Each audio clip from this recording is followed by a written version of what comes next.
पिछले कुछ दिनों से देश के कई इलाकों में भारी बारिश और ओलावृष्टि की खबरें सामने आई हैं। बीते सोमवार की रात को महाराष्ट्र के नांदेड़ में बेमौसम बारिश ने कहर बरपाया। तूफानी हवाओं के साथ इस बारिश ने महाराष्ट्र के कई शहरों, जिलों और तहसीलों को अपनी चपेट में ले लिया। इस बारिश से कृषि फसलों और फलों के बागों को भारी नुकसान पहुंचा है, जिससे किसान आर्थिक संकट में घिर गए हैं। आइए जानते हैं किसानों ने अपने नुकसान के बारे में क्या बताया। किसान हूँ। मेरा गांव नांदेड़ जिले में अर्धापुर तालुके में नांदूसा और कामठे में मेरा खेत है।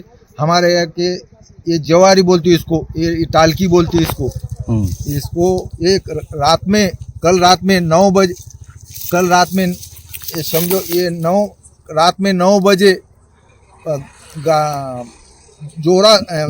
जोर से वारा वादल ऐसे जमीन हमारा ये पीक है जो नासदूस हुआ है। गेहूँ, बाजरी, मक्का सब ऐसा नुकसान हो गया। मेरा 2 एकड़ खेत है, सब जमीन नासदूस हो गया है समझो।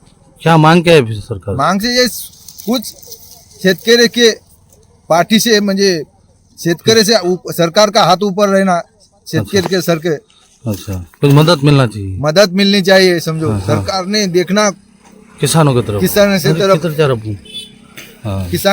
किसान तरफ से देखने का हेच विनंती आहे। काल वारं वावदान आणि मोठ्या पाण्यासहित बरंच शेतकऱ्याचं नुकसान झालेलं आहे। तरी सरकारला अशी विनंती आहे की ताबडतोब पंचनामे करून शेतकऱ्याला एक तातडीनं मदत द्यावं अशी एक प्रामाणिक इच्छा आहे। पण सरकार जरा इकडे बी लक्ष दिलं तर चांगली गोष्ट आहे, पण सरकार इकडं लक्ष न देता जरा दुसरीकडे लक्ष द्यायला, थोडं शेतकऱ्याकडे बघा। शेतकऱ्याचे खूप हाल व्हायले तर प्लीज माझी अशी काय नुकसान झालेलं? तर बरंच म्हणजे आंबा गेला, बाकी ज्वारी वगैरे हळदी काढणे चालू होतं, गहू गेला आणि अजून बरंच काही नुकसान झालेलं आहे। खरबूज खराब होऊन गेलेलं आहे पाण्यानं, गहू खराब झाले, आमराई पुरी गळून गेलेली आहे, काही उरलं नाही। हळद समजा भिजून गेली पाण्याखाली, हळद पाण्यानं चक खराब होऊन गेली।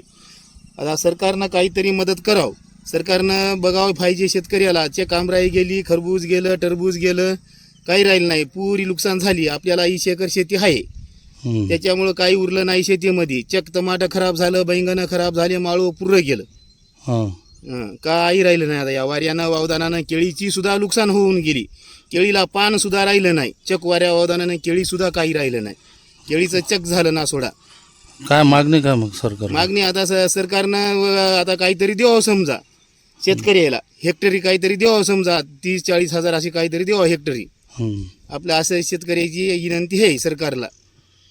सरकार काही बघना, काही देना झालं शेतकऱ्याला, एवढी विनंती आहे। लाडकी बहिणीला पैसे देऊन सरकार म्हणाले मी खोरी झालो, मला पैसे काही द्या शेतकऱ्याला उरणार। सारखं हे लाडकी बहीण बंद करावं, शेतकऱ्याला भाव द्यावा, मालाला भाव द्यावा, आणि शेतकऱ्याला काहीतरी कर्ज माफ करावं। कर्ज माफ करतो म्हणजे कर्ज माफ नाही, काही नाही सध्या।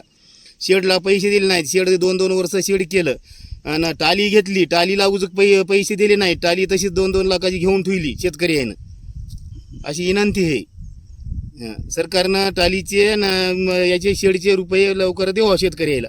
शेतामध्ये हळद आहे, ज्वारी आहे आणि दुसरे काही पीक आहेत, त्याच्यामुळं फार नुकसान झालेलं आहे। तरी सरकारने आमच्या एवढ्या ह्या पिकाचं नुकसान झालेलं आहे, ते हळद काही काढायची तशी थांबलेली आहे। नुकसान झालं तर त्याची भरपाई करून थोडंसं देण्याची व्यवस्था करावी हीच। कालच्या पावसामुळं सगळी नुकसान झाली। आता शेतीमध्ये 5-6 एकर आहे आणि त्याच्यामध्ये हळदीचं नुकसान झालं, ज्वारीचं नुकसान झालं आणि केळीचे नुकसान व्हायले। काय मागणी कर? आता काय सरकारनं काय देवावं?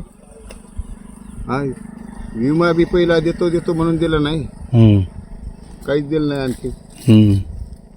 ते करू, काहीतरी करायला पाहिजे की। पहिले पावसानं झडपला, आता अवकाळी पावसानं, आता अजून पुढे सांगितलं अवकाळी पाऊस आहेच म्हणून 4 दिवस।